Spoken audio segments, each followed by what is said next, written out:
Beautiful. So my name is Aaron. I am the founder of Bios Nutrients. So it's an all-natural plant fertilizer company, and my journey started about 6 years ago growing plants. And it was when I was in college in Toronto, and I started learning about the agricultural impacts of synthetic fertilizers and pesticides on runoff and waterways. So it's basically talking about dead zones for fish.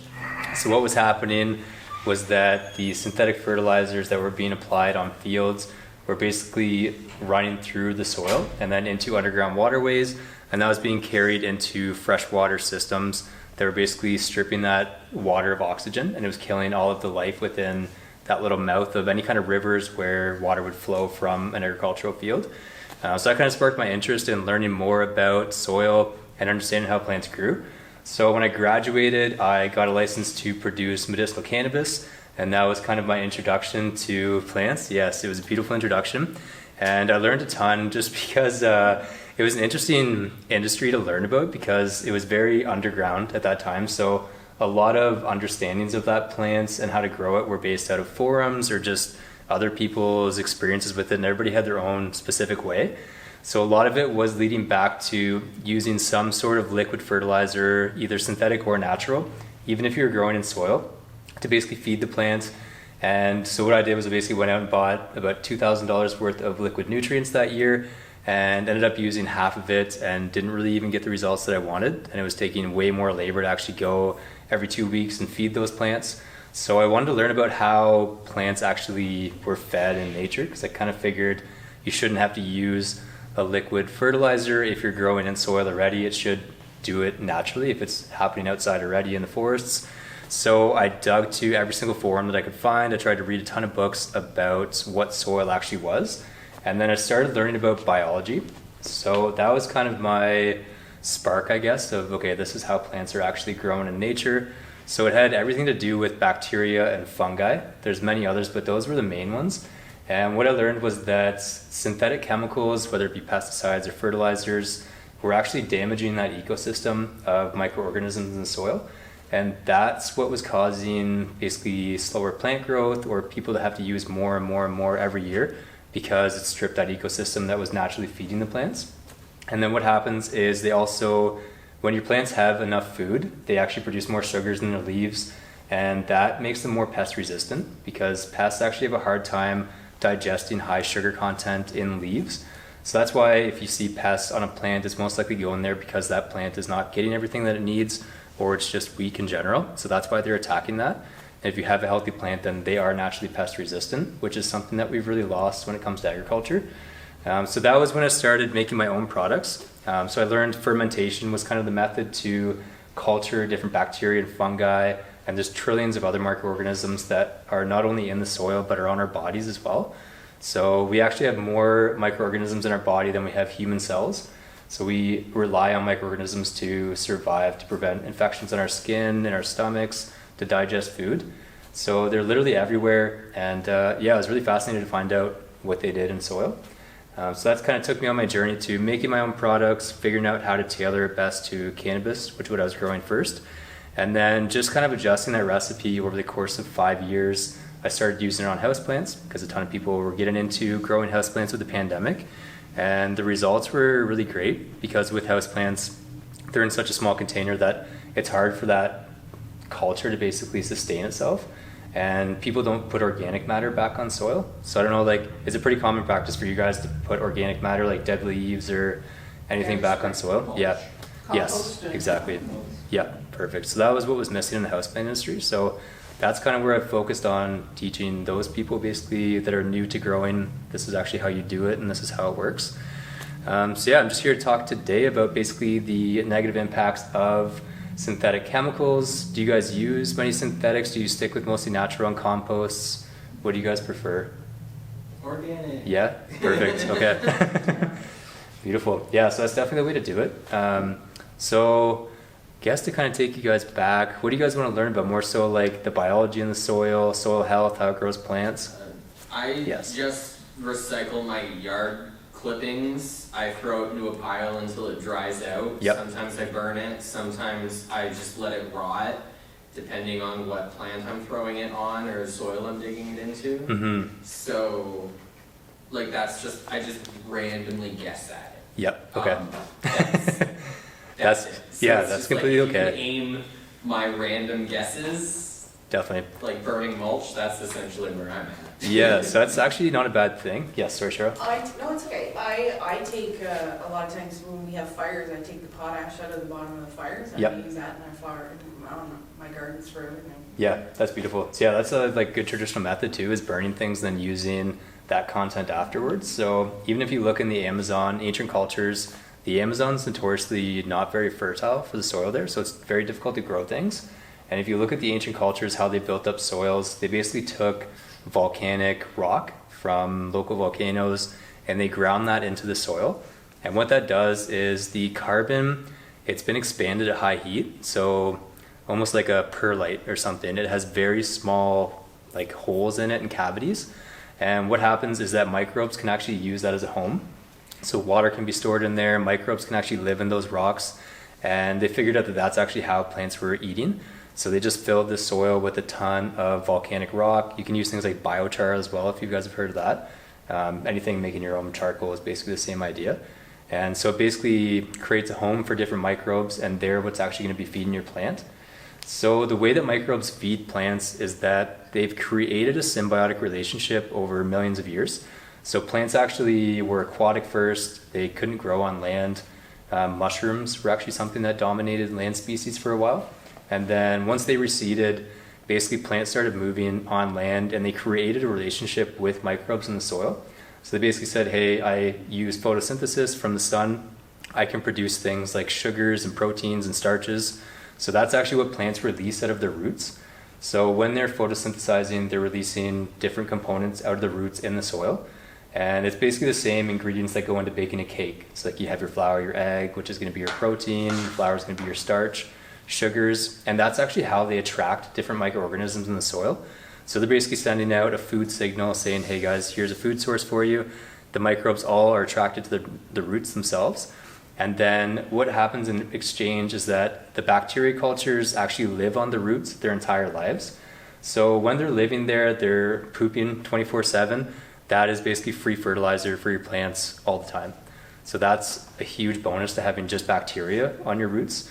And then what fungi does, there's a couple different types, but what they'll do is they'll actually penetrate the roots itself, and then they'll send out hyphae, which are just basically strands of fungi all throughout the soil, and they can stretch up to kilometers.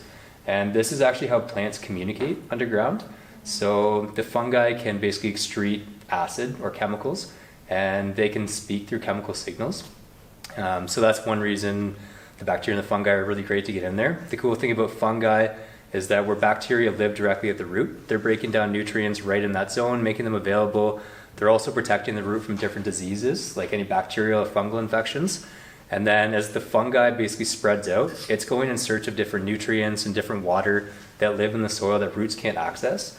So things like phosphorus are something called an immobile nutrient. So they're not easily absorbed by plants. You need a fungi to actually break down that mineral with acid to make it available to plants.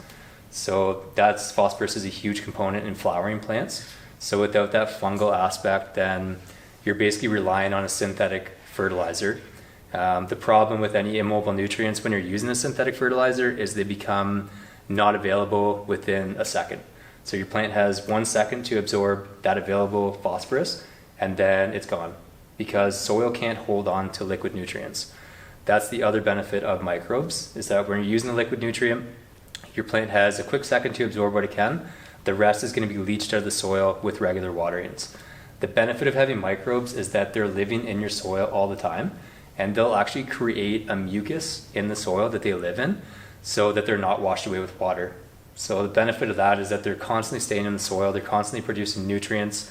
When they die, they're releasing that nutrient that they absorbed back to the plant, and they're not being removed. So that's the benefit of having them in the soil, is that those nutrients are never lost. Whereas when you're using the synthetic, they are. So that's why they're now saying don't rototill. Yes. Don't churn up your soil any more than you have to. Absolutely. So that you're not destroying the microbes. Yes. Yeah. Sorry, go ahead. No, I just said oops. Okay. Yes. No, it's Like, terrible.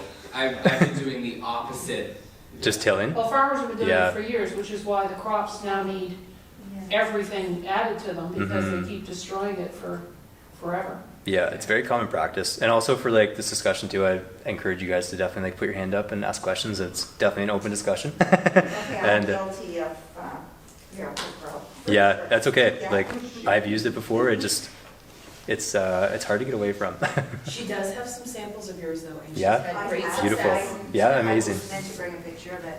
I transplanted a begonia that I had it for years and it was choices. I had it for years and years and years and it was not doing well. Mhm.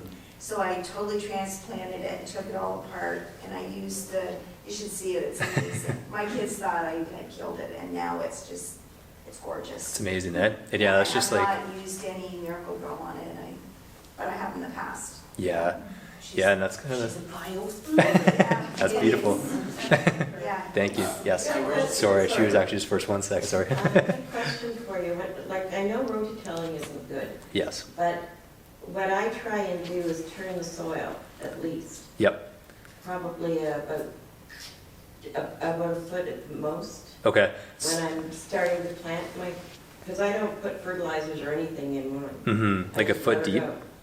Yeah, about that. Okay. And then I just mix everything up, loosen the soil up basically, and then plant. That's manually rototilling. Oh, You're saying For just sure. like my vegetables, I should not rototill it? Stuff the weeds off the top, Stuff the weeds off the add your top? compost, Yeah. Yeah. manure, whatever, Break it all and out. then plant. oh, okay. Mm-hmm. Yes. Okay. Sorry. I will get to the rototilling in just 1 sec, but I will answer your question. But I'm concerned though, I've got sandy clay. Yep. I think it's called sandy loam, I don't know. Sandy loam. Sandy. But Okay. it's really hard, and so Mhm. that's why I call Yeah, it just fluffing it up. stuff enough to just get your plant in through. And Because when you're then- planting anything, you're not planting a foot deep usually. Right, Mhm. You're only going 4 or 6 inches right. max. Yeah. So just So- drop her in and let her go. Yeah, and if it is a sandy loam, like that is kind of a beneficial soil to be growing in because Yeah. you're gonna get the nice drainage plus the water retention of the loam itself. Best of all worlds. Yeah, exactly. On clay. Yeah, fair enough. Clay is tough. So yeah, if you have like a hard, Ankle and the potholes are her nose. what's that, sorry? You said you break your ankles and potholes. Yeah, are it's her just nose. rock hard, eh? Right. I know, because Yeah. my parents don't live far from our head. Fair enough. Yeah, if you, yes, sorry, go ahead. Oh, I was just gonna say, so I have gardens both in Toronto and here. Okay. And I've noticed my main difference in the soil is it's really nice and sandy here. Like it's Mhm. almost, we have the optimum soil in the world around Norfolk. Yeah, But then as soon as you go as far as Toronto, it's like clay. interesting, Like it's eh? solid clay. tobacco land. Yeah, fair enough. It's great, and I realize if you dig, there's 3 distinct layers here. Actually, dug a really deep hole, and Yeah. it's almost like we have like the best. And When you get to our red topsoil layer is ridiculously thick. Interesting, But eh? then as soon as you go to Toronto, Yeah. it's very tiny, and then the rest is solid clay. Fair enough. And so I just randomly guessed, because before I really got into gardening, I just tilled my dog's stuff Yeah, in like a 1.5 feet deep. I put it as deep as I could Yep. into the clay soil, and I noticed that, like what you're talking about, the kind of the bacteria, the cultures kind of took off, mm-hmm. and my garden exploded, and I just thought like, oh yay, you know, something's going on here, and I don't really understand what. Yeah. But there, You're amending the soil. yeah, and, Yes. I realized it's the bacteria that you're exactly talking about. I Definitely. just didn't know what I was doing. Yes, yeah, and it's yeah, any kind of manure, like even if you look at like a long time ago, people use like urine and their own feces as manure.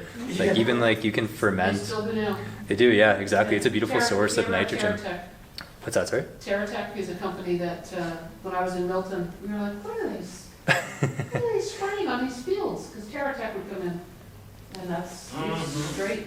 Stink. And when there's overloads on the waste, yeah, human food stuff. Yeah, yeah, it's Human feces. Yeah, they still do it. They do it around here. I mean, I thought I was bad when I was using my dogs. like, Yeah. It's pretty cool. pass on my But For I sure. don't know if you know, like Norfolk County is what they call Ontario's garden, right? No, I So didn't know we- that. We have the highest population for Norfolk County grows the highest amount of apples, strawberries, corn, asparagus, Cabbage. and something else. Is it Cabbage. cherries and cabbage?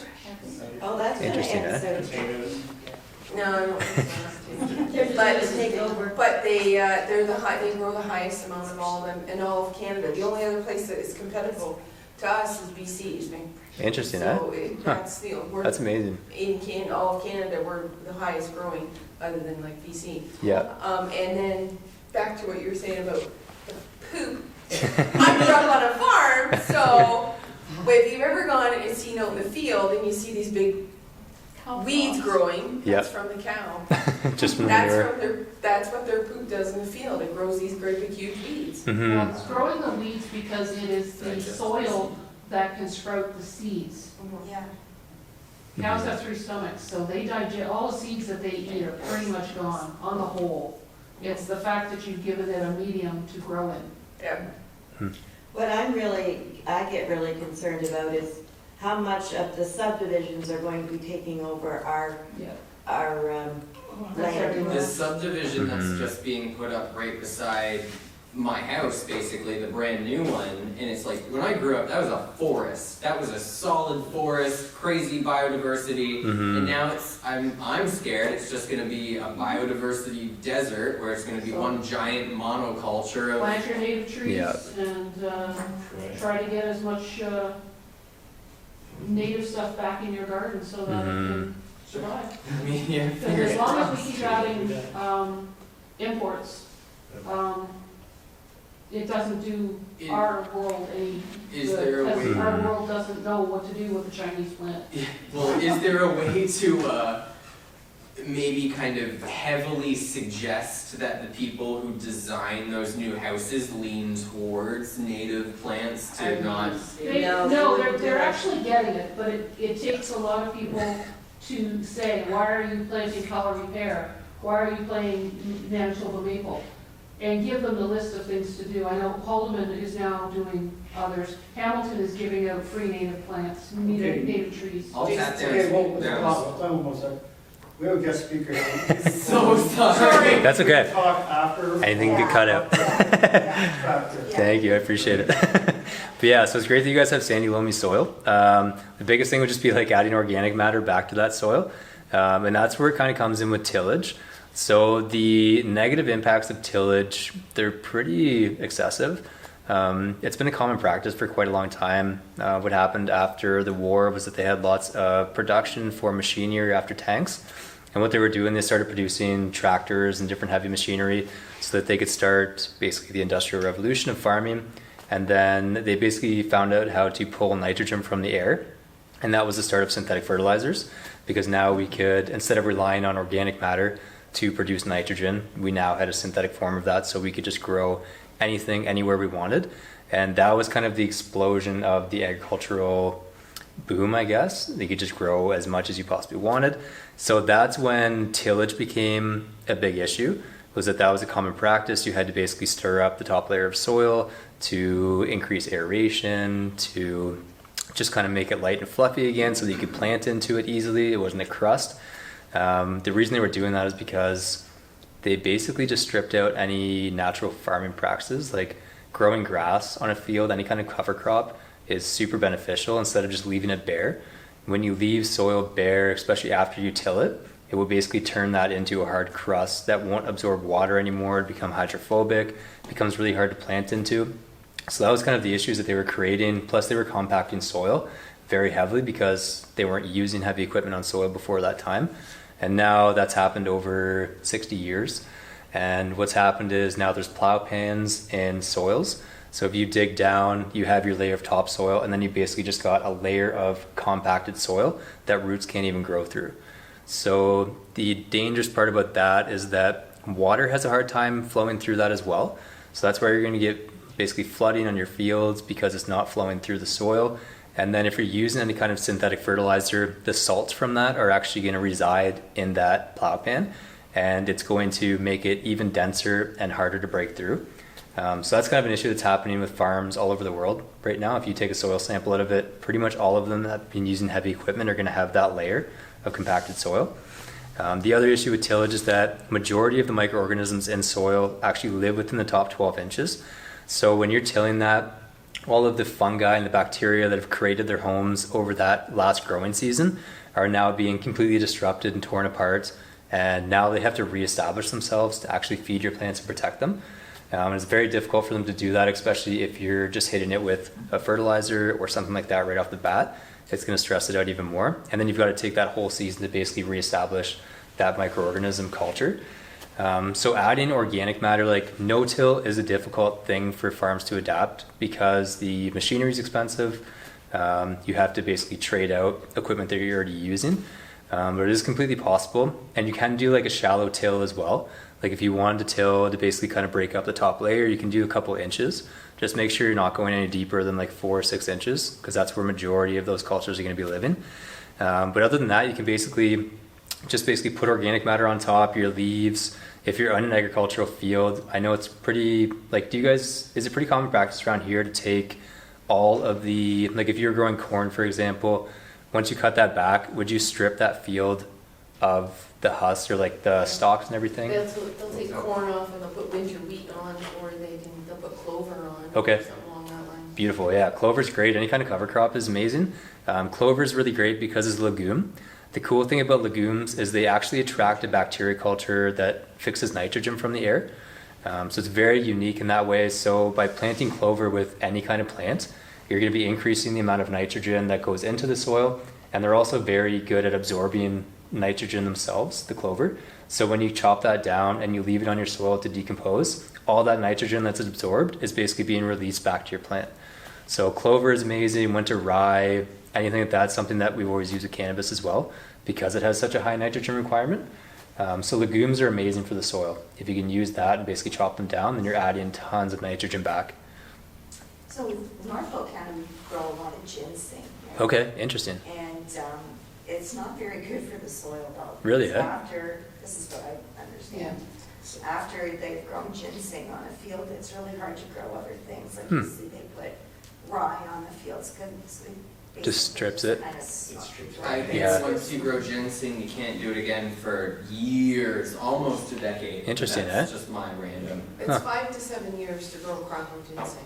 Well, Like from start to finish? 14 years Yeah. waiting for your next crop. Yeah, it's Really? it's 5 to 7 years they Crop. usually grow a Huh. crop of ginseng on the land before they harvest it, and Yep. then, like if you were to buy a house in this area, the first thing they'll say if it's farmland, never grown ginseng on this land. Interesting, Something eh? like that. Like, they usually advertise that for some reason. Yeah. But yeah, they can't grow anything on it. They can't grow ginseng again for, Crazy. it's like 20 years. But it was native to this area too at one time, right? Ginseng. Huh. Wild. Wild ginseng, yeah. Yeah. Yeah, it's tough when you're monocropping anything. Do you have a question, sorry? No, I'm saying the guys aren't growing ginseng back on that land. Yeah, Got so much disease and it strips the Yeah. interesting, eh? It's a lot of sprays too for ginseng, they spray a lot. Wow, because I always heard ginseng was very pest resistant. Like I've known people to use, like make pesticides out of ginseng itself, which is It has interesting. what do they call it, jugalone, like, it's like a black walnut, you can't grow anything under black Right. walnut. Mhm. Ginseng puts that in the soil as well. So you Hmm. harvest the plant, but whatever the stuff is that it leaves in the soil, it tells everything to go away and die. Hmm. So you gotta feed it. My Interesting. black walnut just loves everything that I'm growing underneath it. So what's your education background, if you don't mind me asking? Yeah, not at all. So I took a program in Toronto called Sustainable Energy and Building Technology. So it was all to do with like solar and wind, geothermal, and then also HVAC design. So that's actually what I did when I got out of school, was energy audits for like multi-unit residential buildings. And then I started doing drafting for a company that did like food and beverage and medicinal cannabis facilities. So I just did HVAC design for them. But I always loved plants and just nature, and I had to get out of that pretty quickly and kind of find something else. So it was nice to like have this in my back pocket, and I was completely obsessed with growing plants and just like really understanding it was so fascinating to learn about biology and just how like there's trillions and trillions of living organisms in the soil, and we've discovered like 1%, less than 1% of the organisms that are on this planet. It's amazing. So it's just so fascinating.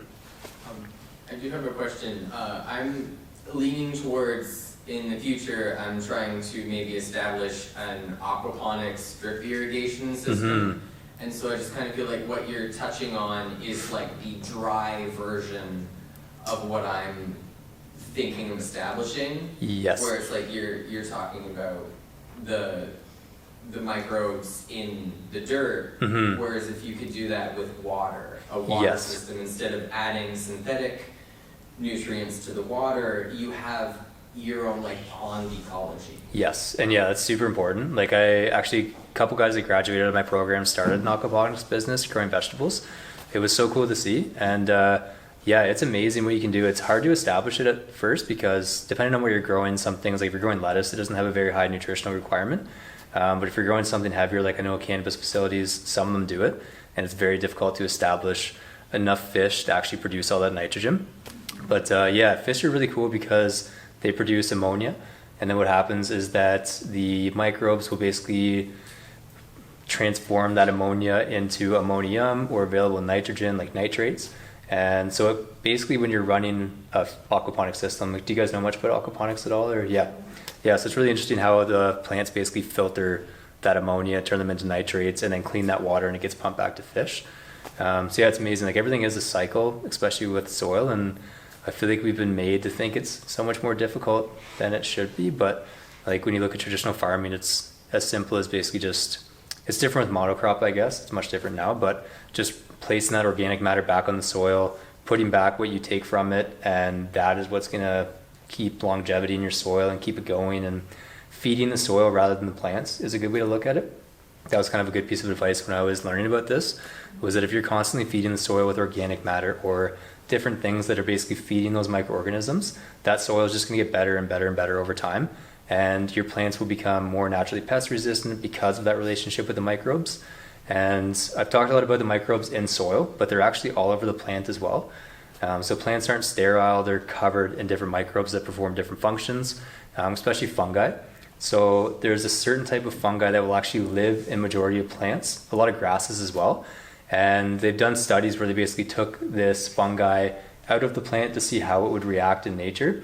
And this fungi was actually essential for this grass's survival to protect it from any kind of disease or pathogens. And the benefit of that as well is that when microorganisms are living on the plant, before the plant actually dies and falls onto the soil for decomposition, the microbes can actually start breaking that plant down right away. And bacteria and different things like to feed on very easy to digest sugars, whereas fungi are what's going to break down like woody substances or very hard to digest plants, and then they're going to make it available for the other microbes.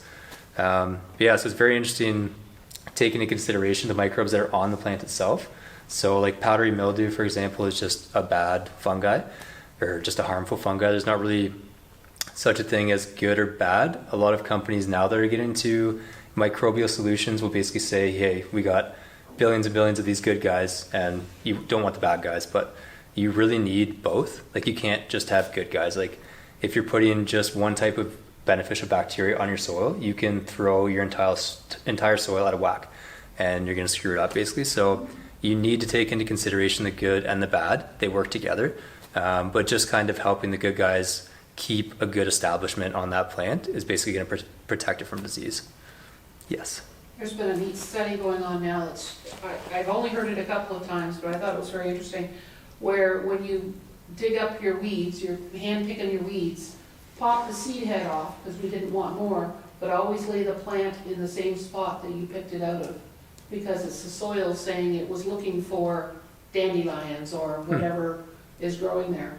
Interesting. And let it rot there. Yeah. And it stops the soil from wanting more. It's lacking something then, right? Yeah, it's lacking something. So if the weed is growing there, it has the something that it needed. It's very interesting, huh? So it was interesting. Like it took the building blocks from the soil that it needed to grow the leaf and the stems and the whatnot. You know, you pop the seed off or the root stem Yeah. off to make sure it doesn't grow back again, but Yeah. all those building blocks you still want to rot. To put back in the soil. Yeah, it was a neat, It is very interesting. So if you put compost on top of the soil, you Mhm. don't dig it in, you just leave it there? No, I would just leave it on. So basically I've just top dressed with just compost so many times, and Yeah. the nice thing about it is that basically there is like plant available nutrients in compost because it's had time to break down. So you're going to get basically a quick flush of plant available nutrients when it rains from that compost being on the top layer. The nice thing about compost too is that it doesn't get hydrophobic because it is, so it won't. It's fresh. Yeah, exactly. So that's the nice thing. If you do have like a crusty soil or something, instead of tilling, just cover it in compost, and that's basically going to refresh that layer with something nice and fluffy, full of microorganisms as well. And that's going to help your plants just take off and thrive. So I have to dig out all my weeds by hand, right? So the nice thing about it depends. You can use like, there's a few different types of weed control. My favorite one is cover crops, just because it's basically the idea of choking out any other plant by basically just like having so much of one. That's where clover is nice because it just takes over your entire garden. So if you really don't want weeds, like grass has been so undervalued in agriculture, and it's just people, it's I guess a misconception that when you have grass growing in your field, it's robbing the plants that you're growing of nutrients, but it's actually the complete opposite. So the more roots that you have in the ground, the more food the plants are producing in the soil, which means the more microbes can actually be in that soil. So the more microbes you have, the more food is available to the plants that are growing around it. So grass is an amazing thing to have on your field. I know even with like apple orchards or any kind of fruit production, they've had a huge issue with early fruitings. And that's because they strip the soil of all the leaves that are falling on the ground. They don't like to grow grass on it. So what's happening is basically the ground is getting cold earlier, and that's causing the early fruiting, which is messing up harvest for people. So by just letting the grass grow, letting the leaves fall onto the soil, that's just going to nourish, like anything you're growing, if you can put that organic matter back on the soil, it's going to grow that plant better the next time because you're just adding the nutrients that it needs right back in. So it's the same with fruits. If you just leave the leaves that are falling from those fruit trees, it's naturally going to cover the ground like a mulch as well. And those will just decompose over time and become nutrients again for the trees. So technically you should never really have to fertilize if you're giving that organic matter back to the soil. In Norfolk County, in some of the apple orchards, they've put sheep in there. Yeah. You Yes. see that? Yeah, It's great because it keeps everything neat and tidy, and they fertilize and they. definitely. Yeah, and that's the best way to do it. Like, Yeah. People using ducks in rice fields instead, and they said Mhm. like, sure, the ducks stomp down the rice a little bit more, but not using the pesticides and switching it to the more natural, yeah, older versions definitely. helps. Yeah. It's similar to what. There's a lot of orchards doing the sheep, Yeah. for the grapes, because Oh. sheep only go to one level, so They they won't go above, they won't go above. They won't go that fast ahead, so that that's where all the grapes are hanging. So the grapes are getting more sun, they're ripening better, more sugar, all that stuff. But, They're keeping it nice and they and just transplant, move the electric fencing for the, okay, we're in this section now, right? Mhm. And they don't have to do all the hand pruning that they used to do. That's interesting. When you put stuff in your composter and you Yes. mix it all up, what exactly is happening in there? Because For it sure. turns out looking like soil at the end. Yes. Yeah, so basically it's just a decomposition of sometimes heat and then a mixture of heat and microbes.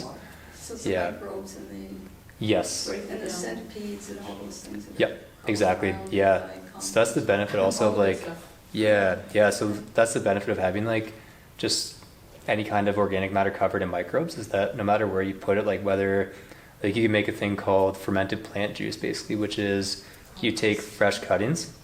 Yes, beautiful. Are you guys familiar with Korean natural farming at all? Yes, okay. So it's very interesting. It's all based off of fermentation basically, and it's all anaerobic fermentation. So compost is generally anaerobic fermentation because it has access to oxygen. What's happening in a composting process in an aerobic situation in a composter is that you basically put in, you can basically make a ratio of carbon to nitrogen, and that's basically fresh grasses versus something that's dead already.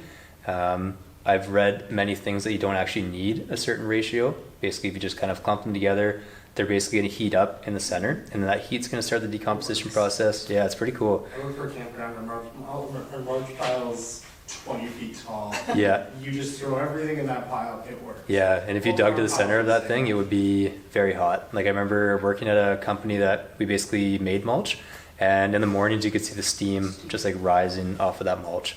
I've seen people are trying to take giant vats of this, run hoses underneath this, and use it to heat buildings. Yeah, it's So super smart. It's crazy how it's so warm and that it stays warm over the winter. that Yes. The best It's cooking. Yeah. Best mulch is that stuff that's steaming. What's that, sorry? That's steaming? The stuff that, yeah, if you're Yes. gonna get a mulch pile, always dig to the center, because it gets up to over 350 degrees in the center of a mulch pile. Mhm. And that's the nice part about it too, is that like, All the seeds, because on the outside is all the seeds from the trees and the leaves blowing around. yeah, and it So you dig to the pasteurizes it center, too. That's the best mulch, it'll do the best work for your garden. Interesting, eh? And it pasteurizes it too. That's the nice part about composting, so that like if it gets above 160 degrees Fahrenheit, or I believe it's Fahrenheit, it might be Celsius, but Fahrenheit. But it'll pasteurize. I believe it's Fahrenheit, because anything over 160 Fahrenheit for a certain amount of time will pasteurize. Anything over 225, I think, or boiling point of water will basically start sterilizing. So that's the thing about composting, is you're basically pasteurizing that, so you're only getting like really beneficial bacteria and fungi and different microorganisms. So that's one nice thing about compost. And then when you're using anaerobic, so the only downfall with heat is that it degrades nutrient quality. So the benefit of doing an anaerobic fermentation is that there's no heat involved. So all of the nutrients that are within that organic matter are kept there. They're just being digested by different microorganisms and making them plant available. So compost is great, but you will lose some of the nutrient quality of that product. Anything, like any nutrient that you make with heat, will basically degrade that to a certain point. But that's the nice thing about anaerobic. So you can basically take fresh cuttings of, you can use so many different things like herbs. So you can take mint, basically. So you have a whole bunch of mint, chop it down fresh first thing in the morning, because before the sun gets out, once the sun comes out in full effect, the microbes will basically start hiding because they don't like the strong UV rays. So if you catch it first thing in the morning, they don't have a chance to run yet, they're super fresh. You cut those down, put them in a bucket, you mix it with brown sugar. So 1-to-1 ratio of plant matter and brown sugar based on weight. And then you basically leave it for 2 weeks to a month. And what will happen is the sugar will actually pull all of the moisture out of the organic matter, out of those plants. And then the microbes and yeast and bacteria that are covered on those plants, when you put them into that bucket, will basically be fermenting that product. And you can strain that, and that's a beautiful liquid fertilizer. And you can use that. What's that ratio you just said? Yeah, so 1-to-1. 1-to-1? Okay. Yeah. I was writing things down. I just heard 1 to... Wait. So yeah, 1-to-1 ratio. It has to be brown sugar though, molasses or something. Why brown sugar? Why the molasses? Just because it's dry. So if you use molasses, there's too much moisture to it. It won't really ferment that well. Whereas brown sugar, it's already kind of a dry substance, so it can pull a lot more moisture out of that product. And yeah, that's a beautiful way to make a natural fertilizer that's packed full of tons of different microorganisms. So you're gonna get that benefit of plant available nutrients. The sugars from the brown sugar will also feed the microorganisms that are already in the soil. So the idea of feeding the soil instead of the plant. And then the organic matter is gonna also decompose over time once you spread that onto your plant. So you kind of get almost like a cake version and a liquid version as well. So can you tell us about your fertilizer that you've made? Yes, absolutely, yes. So my fertilizer, the ones in the bag here, so what it is, it's a fermented wheat bran. So we take wheat bran, some barley, kelp meal, alfalfa meal, insect frass, which is basically black soldier fly poop, kind of like a worm castings, but just much higher in nitrogen. It's a lot more effective in small quantities. And then EM ceramic powder, which is a pretty interesting product. People use it to filter water, but what EM ceramic is, it's effective microorganism ceramic. So they'll basically culture ceramic with microorganisms, and then they'll heat it up to a super high temperature. And that basically kills all the microbes, but it leaves behind a ton of enzymes and different things that are actually great for plant life. And it's also got a great mineral content too. So we add that, and then we add a thing called Bacillus thuringiensis israelensis. It's a bacteria culture called BTI. You can get one called BTK as well, which is really great for, yes, the gypsy moths. So yeah, Spongy moth. what's that, sorry? Spongy moth. Spongy moths? They're not called gypsy moth anymore. Really, yeah? They were renamed. Interesting. The spongy moth. Be politically correct. Fair enough, okay. Sorry, the spongy Oh, moth. I just realized why. Oh, I've been saying something wrong. So the spongy moths. But yeah, so the BTI, it's a natural larvicide. So a lot of people have issues with fungus gnats indoors because they're either watering the soil too much and it's attracted by fungi. So we add a little bit of that in there as well to kind of act as the natural larvicide in the soil. And then we add a ton of rock dust. So rock dust from different sources that are going to add all your mineral content. We add ocean water minerals. So there's actually a company just outside of Guelph actually, and they purchase it from over in BC. So they basically refine ocean water. Ocean water is an amazing product to put on soil. A lot of people think that because it has a high salt content that it's not good. In higher quantities, yes, it's not good, but in lower quantities, it contains so many dissolved minerals that plants don't usually get, like even ones that were just recently discovered as good for plants. So a lot of people, if you look like Hawaii or places that live close to coastal regions, they will use salt water on their fields. They'll just dilute it in some water. So we add, ocean water minerals. And then we add, what is the other one? Secret ingredient. Oh shoot, yes, the secret ingredient. Rock dust. Yes, diatomaceous earth was the other one. So yes, so I just started adding that to the recipe actually because it is an amazing source of soluble silica. It's very hard to get silica into soil, especially in a plant available form. So diatomaceous earth is actually an amazing tool for that. It's also great for any kind of pest control. So you can add diatomaceous earth to water, spray it on anything. And what happens is that diatomaceous earth is actually the skeletons of, they're called diatoms. They're just like a small microorganism. And when they die, they leave behind this little interesting looking skeleton. And that is what diatomaceous earth is.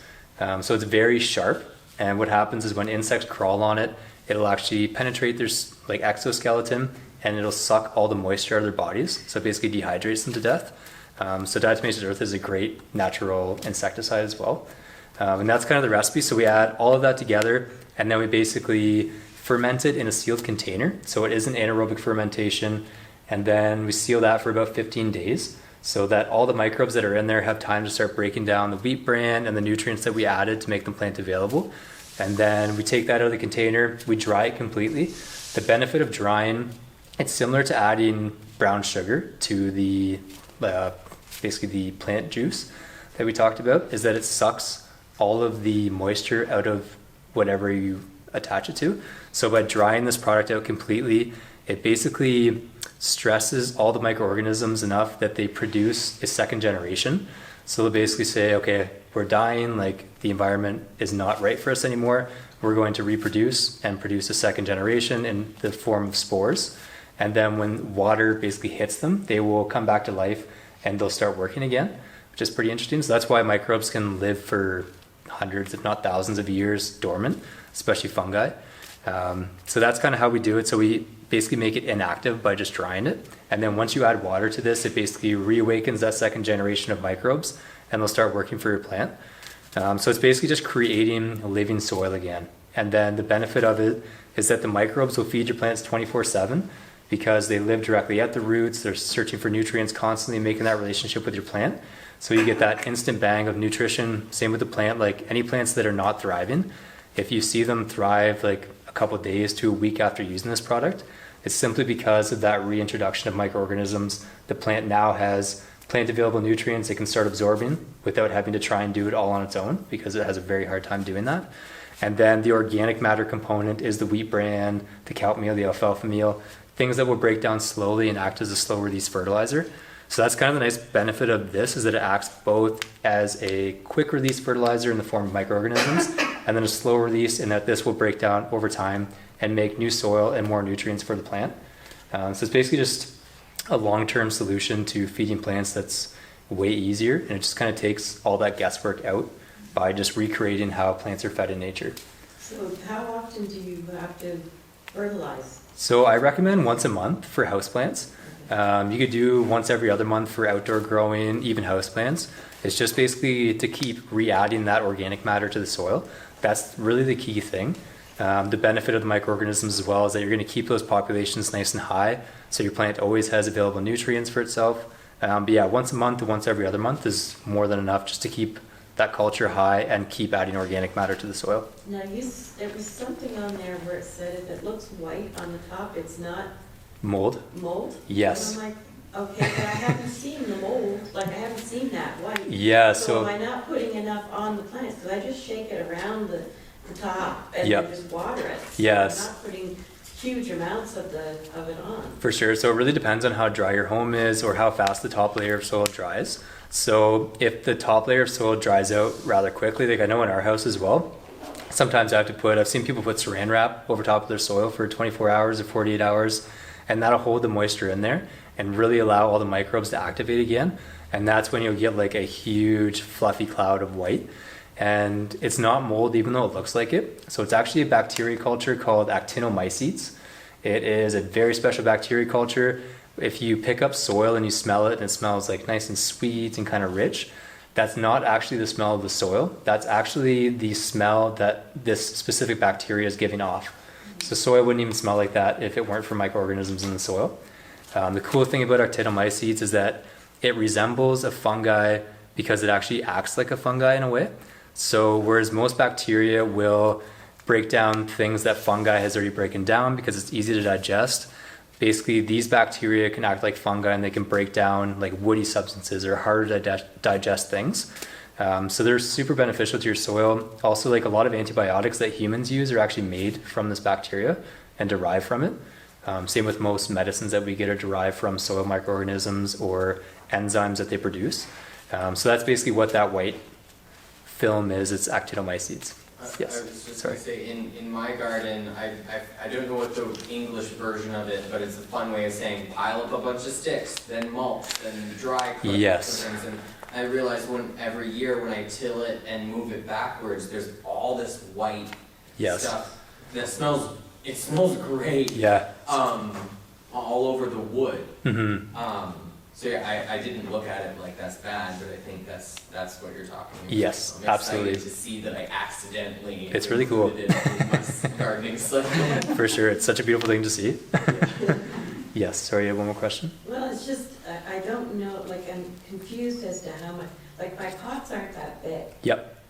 And so I'm just, I guess I didn't read the instructions properly or whatever, but I just normally just shake it on. Is that what you do? Yeah, it's completely fine. So I do recommend, like, the nice thing about it is that you can't really use, like, you can never burn your plants with it. So there's no issue with using too much. There's also not really an issue with using too little, because as long as you get it on there are, like, per gram of this, there's 10 million microbial cultures. So even if you're getting a small amount on there and you're watering and activating it, they want to live on your roots. So no matter what, they're basically going to find their way to your roots. They're going to start culturing it. So there's no right or wrong with it, really. I do recommend basically 2 tablespoons per 12-inch pot. So if you have a 6-inch pot, you can do 1 tablespoon. 4-inch pot, you can do a half tablespoon or a quarter. That's really all you need. You sell it by the bucket? I do sell 50-pound bags sometimes. Right now, like, we've done smaller packages just for houseplants, but we have had a landscaping company in Ottawa reach out and wanted to do it for... Forget landscaping. It's wild. People want to get away from the chemicals, especially like when you're using it on someone's home. What about my vegetable garden? Could I put that in? Yes, absolutely. Yeah, so like just because of like the scale of the packaging right now, I recommend that people just actually mix it right into the potting hole. Anytime you can give direct access from the roots, so even if like if you're doing any transplants or anything, you can just mix bios directly with the soil as an amendment, and then it has much more points of contact with the soil, so that'll activate it right away because it stays moist longer. Yes, yeah, so that's a nice easy way to do it. But yeah, for veggie gardens, right when you're digging your hole to plant something in, just give it a bit of a sprinkle right around, plop your roots right in there, give it a bury, and that's going to basically create that relationship right away with the microorganisms in the soil. So you can buy, you said, in a large quantities. then? Yes, yeah, I can basically give you guys like any quantity you'd like. Yeah, and it just gets cheaper and cheaper as it goes up. 5-gallon buckets, I think, for homeowners. Yep. Say, for plants, I'm at least 6 jugs of water Yep. to do my houseplants. For sure. Forget the outside stuff. Yeah, that's fair, just the indoor. Yeah, so yeah, I could sell it in any quantity, even Cheryl.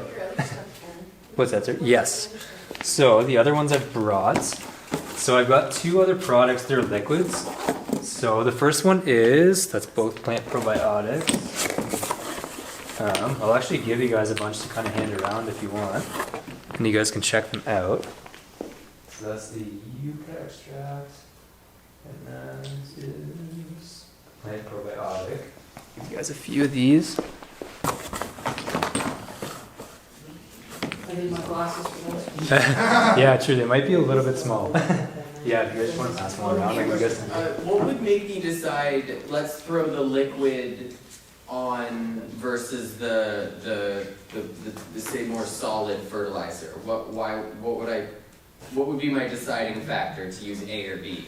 Yeah, so it really depends. I would use the like solid one. Basically, like you really just want to establish like that microbial culture right away, and that's the other one there. You guys can pass around. So yeah, I always recommend to people if they're just kind of starting out, like using microbes or something, then I always recommend using the dry product. Just because it's easy to use, you're adding organic matter back to the soil. It's basically like the full package of how plants are grown in nature. So it's a beautiful introduction. If people want to spray their leaves, if they're doing more foliar applications or anything, that's when I'll basically push them towards a liquid. Or if they have a bigger area to cover. The nice thing about the liquids is they're pretty concentrated. So the probiotic is a 1-to-1 mixture of a bacteria culture and molasses. Molasses is an amazing micronutrient for plants. It is a beautiful fertilizer to use. And then, so basically you can add that to water. That'll make about 15 to 20 gallons. It's a 1 to 1,000 ratio. So a milliliter per liter if you're using a foliar spray, half milliliter per liter if you're using as a soil drench. So if somebody has a garden or something or a larger area to cover, then that's when I'll recommend the probiotic because they can basically cover that area much more effectively. They're going to get those microbes into the soil plus some micronutrients as well. And then they have the ability to use that as a foliar spray too, whereas with the dry product, you can't really use it as a foliar spray. And then for the Yucca Extract or Yucca, it's a pretty interesting product. I used to use it a lot when I started growing. It was in like kind of a powder form. You'd have to shake it up in a bottle and it would basically get really foamy. So the cool thing about Yucca, this one specifically, it's called Yucca Extract, and it grows in the desert. And ancient cultures would actually dig this plant up and they would use the root as a form of soap. So they basically, you can take the root of that plant to a waterway and you can rub it really hard and it just gets super, super foamy. It's really cool. Yeah, so that's a concentrate of it. We have a native one of those. Do we? Yes. soapwort. Interesting. Soapwort. Interesting, eh? I've been very curious. If you go to Bulk Barn, you can buy these special little satchels. Yes. Plus the soap things. I bought Yeah, them once. I got the soap really nuts? excited. Yeah. Yeah. But they're too expensive to use all this. For sure. Yeah, that's where something like this is nice. Like, and it's super concentrated. So for that little bottle, 30 milliliters will make about 35 gallons for the product. The cool thing about Yucca, so basically leaves are covered in a waxy surface. It's a great benefit for plants because if water's sitting on leaves in the direct sunlight, it's going to burn them. So it's a great natural ability for them to have to basically bead water up and roll off. But if you're using any kind of foliar spray, you want it to stick on the leaves and coat that if you're using an insecticide or if you're trying to feed the plants. So by adding Yucca or even soap, you can add liquid dish soap or something. Obviously stay away from like Dawn usually has antimicrobial properties, so it can actually kill the microbes in the soil and on your plant. But yeah, by adding Yucca to your water, it lowers the surface tension of water. So it allows it to actually spread out thinly on the surface of things. So the benefit to that is that when you add that to your water and spray your plants, it's going to coat the entire leaf surface and stick to it instead of just beating up and rolling off. So it makes any foliar spray way more effective. You can also use it as a natural insecticide because it acts almost like an insecticidal soap because it does have oils and the saponins in it. Saponins is basically just what soap is. So any insecticidal soap is just going to be olive oil or any kind of vegetable oil plus something like the Yucca extract and water. And why that works is insects breathe out of their skin, so pores on their skin or their exoskeleton. And to kill them, you basically need to coat them, yes, and suffocate them. The only way you can do that is if you lower the surface tension of water and you add something to help stick to that insect.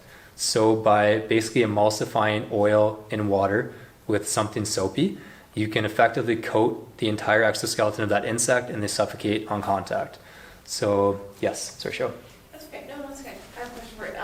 If you were to use that the yucca on your flowering plants, Yep. say like dahlias or something like that, would that be okay if I was to get from you in a bigger, Yep. obviously, that would be a lot of work in those little, Yeah, absolutely. and plant it on stuff like that, because I know like Japanese beetles are horrible, Hmm. and they just love the dahlias. They're brutal. And they Yeah. love, there's so many other ones that they love, they just, Yeah. Lilies. they love lilies. Like roses. Interesting, eh? Yeah.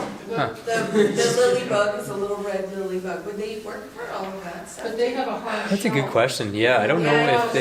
That's what I'm wondering, that's why I was trying I'm to. not sure. Because Yeah, the Japanese beetles are brutal, right? they are. Do have a plan, FYI, to take care of those at a later date that we can talk about. It's like, yeah, I have a vendetta against those beetles, so. Yeah, I would use like diatomaceous earth would probably be something that you want to use for that more so. No, it still doesn't work, They're eh? hard body. To Interesting, eh? Diatomaceous stone versus Huh. soft body. Ferocious. Crazy. Ferocious. Yeah, so then. Well, they decimate a lot of flowers, a lot Interesting. of flowers. So yeah, the yucca probably wouldn't work on that then if they're hard bodies. I know it works with like any soft-bodied insect. Yeah, they're hard shell beetle. Yeah. Interesting. Right. I don't know what. Find one for that, you'll be a millionaire. Yeah, no doubt. Yeah. Interesting. back off, that's my project. You got it. It's all yours. Yeah, I don't think it would work for that then. So I'm not sure. But the nice thing about like using them on flowers is that because it lowers the surface tension of water, plants can absorb it more easily. So if you're using it for fresh cut flowers or something like that, it actually allows them to stay like fresher longer. Exactly. Yeah. So it's a pretty cool product to use for that. Yes, exactly. Yeah. And it's also great for hydrophobic soils. So that's one of the main things I sell it for is usually for hydrophobic soils because a lot of people indoors are using peat-based soil mixes. And if they're letting the soil dry out too much, then what's happening is that soil is not absorbing water anymore and it's just basically running down the side of the pot. And even if you get the top little layer wet, you can dig down a little bit and it's all completely dry. So the only way to fix that is by lowering the surface tension of water because peat will basically harden up and water can't flow through the cracks because it has such a high surface tension. And yucca will basically just make it kind of work its way right through all those soil particles and rehydrate that soil right away. So it's very interesting for that as well. Yeah. Yes. Yeah, so Cheryl's got an orange tree here. We did inspect it. It does have some red mites on it. I did see. So yeah, like if you guys want to inspect like any plants, like usually what I'll do, looking at the leaves is definitely a first sign, like just kind of curly and crispy. Sometimes that can be an issue with pH as well. So a lot of people growing indoor plants, they don't pH their water. And if you test the pH of town water, it's usually, I'd say like 9 or 10. Plants need like a 5.5 to a 6.5 sometimes on the high end. So it's way out of whack. And that's also preventing nutrients. So kind of a quick tidbit on pH. It's very important because that's how plants eat. So basically what they'll do is they'll trade hydrogen molecules for something else that a nutrient has to make it available. So they're basically exchanging hydrogen for food. So if there's too much or not enough, then the plant can no longer exchange for food anymore and it's basically starving. So pH can be a massive issue with plant growth. And when your plant's not absorbing nutrients anymore, it's going to become more susceptible to pests and disease because it's not producing that high sugar content in the leaves. So pH is usually like the number one thing that I tell people to start getting a handle on because it's usually the one thing people don't really do. So that can be an issue with pH as well, but there's definitely a lot of mites on there. And then we will inspect the soil. Oh, I don't want to wreck around your Cheryl. So yeah, we also have some fuzz. For anybody that hasn't seen the fuzz, I'll show you guys what it looks like. So that plant, I'll just tell you guys, that plant had no new growth on it, and I put Aaron's fertilizer on it. All that light green stuff at the top, in less than a week and a half came up. That's how much it got up. Oh, yeah. And it got those trees and oranges on it. Yeah. So that's kind of what it looks like once it's died back a little bit. So I've had it for years. So in white just a seeds. little over a week and a half, that's how much it took off. See this Just by putting the fertilizer on. Okay, Now, the I bugs can get more- came from get the me more of greenhouse. that stuff. You can see like all the fuzzy layer on top. I was Yeah. expecting it to be a lot lighter, so that's good. Yes, this is actually. I just watered it, so it's probably, that's why I didn't water it So this off. is what it'll look like when it dies back a little My bit. aloe vera, Otherwise it'll be just like take it really off white the at the shot. start. I can't believe it, it's just. there now, but So those are your micro great time. jiggers, You like should taste taking the off eyes and because I have no looking. legs, exactly, and like it very can be little microbes legs in in my soil too, legs. so And that was basically doing like great, my, once you add those microbes and Jade is, anytime we're is putting matter, unhappy. any microbes that are already in the Oh. soil, we'll start using that as a food It's- source and they'll basically start kind of altering the soil again, so It's too- it can be a it's mix of a teaching few. too much, but So sometimes people will message me and they'll say, hey, like I have red fuzz or I have blue fuzz or green. And sometimes that can actually be like if you have terrariums, if you have lizards, if you start adding microbial content to that, sometimes you'll get like a big flush of different colors. And that's just it stabilizing itself basically and it'll kind of recede back. So it's the same thing if you're adding something like this to some houseplants, you may see different colors coming out. And that's kind of where it comes back to there's no such thing as good or bad. Like it is just a balance of the two. So So is your, let's say product or whatnot, kind of like a catalyst or like kind of like the first step to kicking off the microbial catalyst to Yes. the plant? It's the Oh, sourdough Yeah. starter. excellent. That's perfect, that's exactly what I was thinking of. yeah, that's exactly what it is. Yeah, so it just basically creates that living soil, and then from there, like you can Keep start. feeding it, and it'll keep growing. Yeah, and that's the thing too. Like you can have a lot of fun with it. Like when you start realizing, or when you start looking at it from the perspective of like feed your soil, not the plant, you can actually use quite a lot of different products from like the grocery store. Like coconut water, for example, is a beautiful like micronutrient to use for plants. Just diluted coconut water. It's got tons of calcium, phosphorus, potassium. So you can use a ton of different products from the grocery store to basically feed that soil again and kind of keep those populations up and keep it nice and healthy. And that's kind of the key. So just constantly adding organic matter, but BIOS is such a great start to basically just like kickstart that process. Yep. I like it, first thing that ever worked for me. Thank you. Yeah, that's amazing, eh? Yeah, it's definitely amazing once you start adding that. Little root.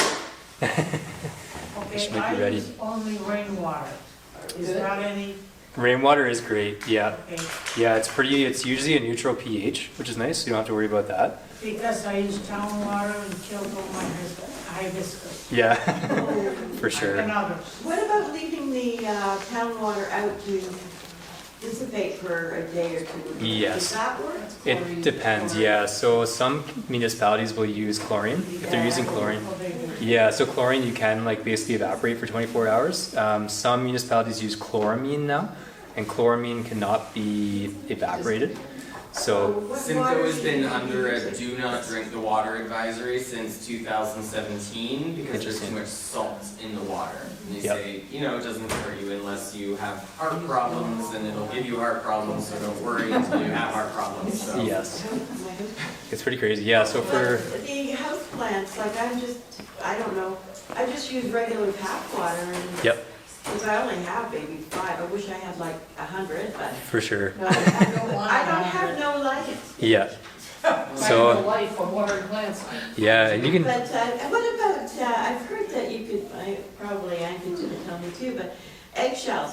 My Yes. grandma used to always use eggshells. You can, yeah, for sure. Like it's a good source of calcium. They will take time to decompose. You can do another thing where you basically use. So what you can do is you can break up your eggshells and then you put them in a pan and you basically heat them until they start turning brown. You can crush them up and then you mix it with vinegar. So like apple cider vinegar. And then what that'll do is it basically creates a plant available calcium phosphorus mixture. So that's the nice thing about like if you're putting eggshells in the garden, they're going to take quite a bit of time to decompose and become actual nutrients for the plant. Also attracts raccoons and skunks. Really, yeah? Interesting. You have to They drive love them. eggs. Yeah? Have to drive them. Funny, yeah? Crazy. But yeah, so that's a great alternative. That's what Like, they do, they look for eggs. yeah, true. Plant an egg, they're gonna look for the eggs. True, eh? Scavengers. I was gonna say, to speak on your tap water thing, I always have a jug and I have a big sedimentary stone Yep. is sitting in the bottom, so I pour the water in, let it sit, and that's how I get my mosses inside to keep Okay. growing. Because if I just poured straight tap water in, they don't get anything. Interesting. But Yep. if I let that water soak with an actual stone in it that is Yep. like tiny, then that gives it just enough something. Interesting, eh? So I found that my mosses inside take off and they survive. Interesting. I don't know the science that's going on there, but I'm it not sure works. either. Yeah, I have no idea either. And it really depends. Like, you almost have to test your water to know. Like, I know in Guelph, the water is super hard. Test the rock too. Yeah, for sure. Yeah, you might want to check like whatever that rock is doing. But like tap water can be good for sure if you're pHing it, because it can be full of tons of minerals. Like that's where spring water is amazing, because you know it's like a harder water, but it's because it's full of different plant available minerals that they really need. So that's the one benefit of using tap water. But pHing would be the one thing that I want to kind of start fixing. I'm not, our house is on the well. Yes. Our water is hard. Okay. Yeah. Is that all right? Yeah, I wouldn't think it'd be a problem. Like if you do start noticing like a lot of buildup, you can basically take your plants out of their pot to see like, is there a ton of white buildup on the roots? If there's not, then it's not an issue. But I know in Guelph sometimes like we'll see like kind of a white layer on top, and it's actually just from the mineral content of the Just water. get your water test to find out what the pH is on it. There's a lot of calcium, I believe, in our water, isn't there? Tap water? Every well's different. Yeah, and calcium is great. There is a cool graph or like a circular chart. It's called the Muddlers Chart. And it basically shows all of the antagonisms of nutrients. So it'll basically have like your nitrogen, calcium, phosphorus, potassium, your micronutrients, and it'll say, okay, if you have too much calcium, what nutrients are now prevented from being uptaken? So calcium is great, but if you have too much, your plant's not going to be able to absorb nitrogen anymore. Or calcium is one of the worst nutrients to have too much of, because it actually blocks many other nutrients. Yeah. Okay, I'll just go down to Anne's and get some water from her. For sure. Yeah, it's tough. And like pH it's nice to balance it. The nice thing about adding a bunch of microbes to your soil is that fungi and bacteria are actually what balance pH naturally. So bacteria will raise pH and fungi will lower it. So the reason they can basically balance it is because the plant needs different nutrients through its life cycle. So the plant will basically use chemical signals to say, hey, I need this nutrient right now. And the bacteria and fungi will basically balance out to make that nutrient available. Because some nutrients are only available at a lower pH, some are only available at a higher pH. So by having the life in the soil, they balance that for you and allow your plant to absorb it when it needs it. Doing a good job for mine. Yeah, it's perfect. Was there anything on the roots of that thing? I didn't see any insects. Use my phone. I sprayed it, but only once. Yeah, she's definitely a little I wet. just started it, but I just found the bugs. That's why I brought it tonight. It worked out perfect.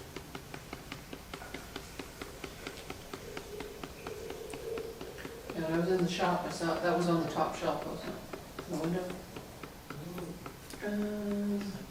Yeah, it just in the last 2 weeks, it started getting sick. Yeah, So I bring plants in from all over the place, so I bring plants in from all over, so it could have been from anywhere, or it could have just come out of the soil, because I've had it about 4 weeks now, so. somebody hatched. Yeah, so they got hatched. Yeah, I don't see any insects on the I roots just see one of the themselves. leaves, actually. Yeah, so what I would do for this one, Cheryl, is like make that insecticidal soap recipe and just like give it a spray every 3 days until everything's gone. Like you won't burn the plant with the insecticidal soap. The yucca? Yes, exactly. So you could use it like every day if you wanted to. Just make sure you do it like in the morning, just in case like some sunlight can burn it. But yeah, I would say that it's probably just the infestation on the leaves, and then insecticidal soap will clean it right up. But It was worse. I did it once, so it's killed Yeah, off fair everything enough. that I had. yeah, so I would just keep those doing leaves it. are curled at the top. Other than that, it was super healthy. Other than that, and now I see there's a couple more on it. Yeah, and a good thing to do, like especially with mites, is that like you want to kind of remove them from the plant first if you can. So what I would do is like, because it's a small, what's that, sir? I squished them all. Did you? Yeah. I'm a bug killer. That's fair. And yeah, you can take like, after you squish them, like take a cloth and like soak it in that insecticidal soap and then just like rub the bottom and top of the leaf and like the stem and start from the top down. Because if you start from the bottom, Jump down. exactly, yeah. So always start from the top down, give them like a super good wipe off, and then that'll clear up the majority of them. And then just keep spraying like every day, every other day for a week, and then do like weekly applications after that. So You water down that insecticide, right? yes, yep. So could you not I just put put some in a spray sink and then turn that guy upside down and swish the whole thing? in? Yep, 100%. Yeah, you could just like let it soak That for would be the some easy way to time. do it. Yeah, that'll kill it all. And yeah, you just, sorry, I was just gonna say, make sure like you do use that recipe, because if the oil that you use isn't properly mixed or emulsified. So like if you guys have ever made like a vinaigrette for a salad, that's basically emulsifying oil in water. So it's basically the same idea with insecticidal soap. You have to have that properly emulsified for it to actually be effective. Yeah. Excellent. Hmm. Does anybody else have any more questions? 'Cause we're gonna- Yeah. Go ahead. Yes. I was told not to throw the rhubarb leaves into the compost. Okay. Interesting. Do you know why? Yeah, oxalic acid. Okay, because it's poisonous. Mhm. Yeah. I don't know. Like I've always thrown our My rhubarb leaves back leaves on. off, and I put them under the plant. Yeah. Yeah, I put them under the plant. I Yeah. put them under the plant. That's what I've always done too. You're not Like supposed to put them in the compost, just I let them die in the plant. In the fall, I never clean my gardens, I let everything die on its own, and then in the Mhm. spring I'll do cleanup. Yep. I just let everything die off. So the rhubarb, you take the rhubarb leaves and put them under the rhubarb plant? Is that what you're saying? Just the same Just tuck them in that bed. Yeah. Tuck them Oh, right I underneath just- of it. I just, I just pulled a bunch of rhubarb today. It'll smother your leaves too. Yeah. Oh, super. The rhubarb leaves. Yeah, you could probably make an insecticide out of it. Like Oh, yeah. soak it in water and yeah, Depends on what you're spraying it on, because it also may affect your plant. that's fair. Yeah. Burn it, yeah. Yeah. And I Try don't using know if weed like, killer or bug killer rather than- And then go from Go there. for the lilies. and I also wonder if like, Weed bugs, they eat all my lilies. Those are the little red jacket ones, and you're gonna have a good time with those. No, I don't have any lilies, they ate them, killed them all, so. Oh my God. They move to other things, so. for sure. Yeah. Beautiful. We're gonna, if you're okay, we're gonna wrap things Yeah. up. 100%. We have a really good meal for everybody. Awesome. And if we want to give Erin a really big hand of applause for she did an awesome job. Thank you guys. I appreciate it very And we much. have some door prizes, and we can do that while we're eating. Yes. And